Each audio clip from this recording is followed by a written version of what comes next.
Kasihin adalah seorang pahlawan yang gugur dalam perjuangan kemerdekaan Indonesia, tepatnya pada 22 April 1949. Peristiwa tragis ini terjadi pada pukul 6.30 pagi saat pasukan Belanda melakukan serangan dalam agresi militer Belanda II di Desa Kedungombo, Kecamatan Tanjung Anom, Kabupaten Nganjuk, Jawa Timur. Pada masa itu, Desa Kedungombo menjadi pusat pemerintahan sementara Kabupaten Nganjuk setelah kota Nganjuk diduduki oleh Belanda.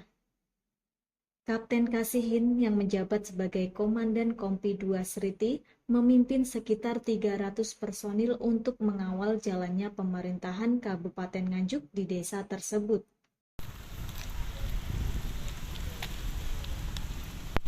Pada pagi yang naas itu, saat Kapten Kasihin bersama pasukannya melakukan patroli di area persawahan, mereka tiba-tiba disergap oleh pasukan Belanda. Dalam pertempuran tersebut, Kapten Kasihin tertembak di ladang jagung. Meski terluka parah, ia masih sempat melarikan diri ke perkampungan dan bersembunyi di rumah seorang penduduk di bawah kolong tempat tidur. Namun, meski awalnya pasukan Belanda tidak menyadari keberadaan Kapten Kasihin, nasib malang menimpanya ketika salah satu tentara Belanda mendengar rintihan kesakitan. Pasukan Belanda pun menusuk-nusuk kolong tempat tidur tersebut dengan bayonet hingga akhirnya menemukan Kapten Kasihin yang tergeletak lemah.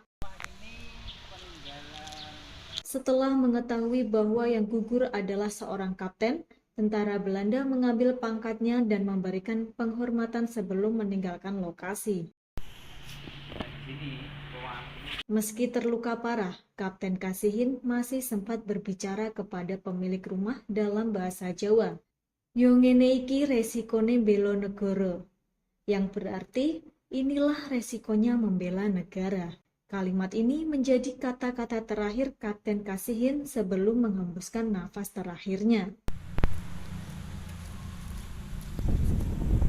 Setelah mengetahui Kapten Kasihin wafat, pemilik rumah segera melaporkan kejadian tersebut kepada perangkat desa. Jenazah Kapten Kasihin kemudian disemayamkan di balai desa dan dipindahkan ke rumah tokoh desa sebelum dimakamkan di pemakaman umum Desa Kedungombo. Kapten Kasihin sebenarnya itu kan orang Tulungagung ya.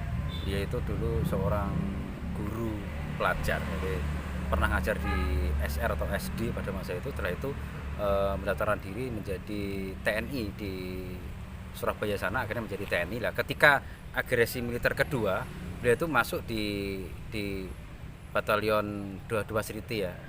Beliau selanjutnya menjadi pangkat kapten, menjabat menjadi danki.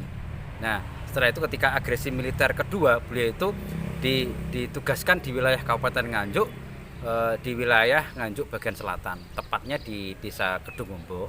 Nah, peristiwa tanggal 22 bulan 4 tahun 1949 itu ada peristiwa yang cukup mengagetkan itu, yaitu ketika Belanda itu ada informasi di wilayah Nganjuk bagian Desa Kedungombo ini sebagai pusat pemerintahan sementara Kabupaten Nganjuk. Jadi kabupaten dulu itu pemerintahnya itu sementara dialihkan di Desa Kedungombo sini. Nah, ternyata di sini juga ada 2 batalion, salah satunya itu Batalion Sriti yang dipimpin yaitu dankinya itu dari Kapten Kasihin. Nah, ketika Belanda datang ke sini, itu sempat tembak menembak antara Kompi C yang dipimpin Kapten Kasihin dengan Belanda itu menyerang dari Kedungombo. Beliau ketika peperangan itu beliau kena tembak, akhirnya beliau itu sempat lari masuk ke dalam rumah warga. Akhirnya beliau itu juga gugur juga di situ. Setelah gugur, beliau ditinggal oleh Belanda. Sebelum gugur, dia sempat menyampaikan kepada pemilik rumah, si ibu itu, Ibu Rasio itu, bahwasanya menyebutkan ya seperti inilah memperjuangkan negara demi kemerdekaan, istilahnya jiwa raga itu ditaruhkan. Bahasanya kalau Jawanya itu menurut beliau yang langsung yang disampaikan oleh Kapten Kasihin itu kepada beliau itu, yang ini kilo Bu, belo negoro, seperti itu penyampaian dari Kapten Kasihin. Nah, ketika beliau itu sempat gugur di situ, akhirnya oleh Belanda kalau itu kapten, akhirnya pangkat itu diambil, hormat itu ditinggal. Nah, setelah tinggal oleh warga ini, jenazahnya ini dirawat, terus dibawa ke kantor desa, desa itu dibawa ke sini. Setelah itu disolatkan di tempat musala sini ya.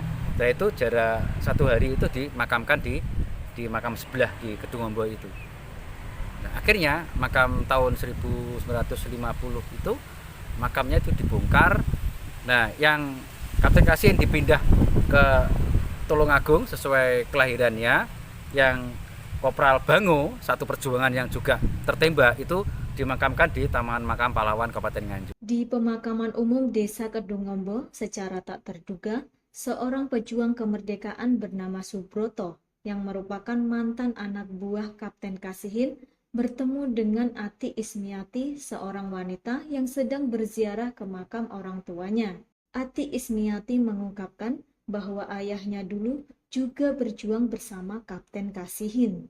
Ya ikut kemana-mana gitu. Oh gitu, perang begitu ya? Katanya ikut kemana-mana, terus terakhir itu terus waktu pulang udah sama bapak ibunya, wes gak usah di rumah di sini gitu. Atas nama siapa? Subroto bin Soekarjo. Meninggalnya tahun berapa? Itu 96. Berarti sudah tua ya? Iya, Lumayan. sudah tua ya lumayan. Kira-kira usia berapa Bu waktu meninggal? Usianya enggak ada. Mungkin ya 75. Berarti apa Sakit pasukannya Kapten Kasihin waktu itu? Mungkin iya. Sebelum Kapten Kasihin Pak ya. Sebagai bentuk penghargaan dan penghormatan atas jasa-jasanya, pemerintah Kabupaten Nganjuk mengabadikan nama Kapten Kasihin dalam sebuah monumen yang berdiri megah di alun-alun kota Nganjuk.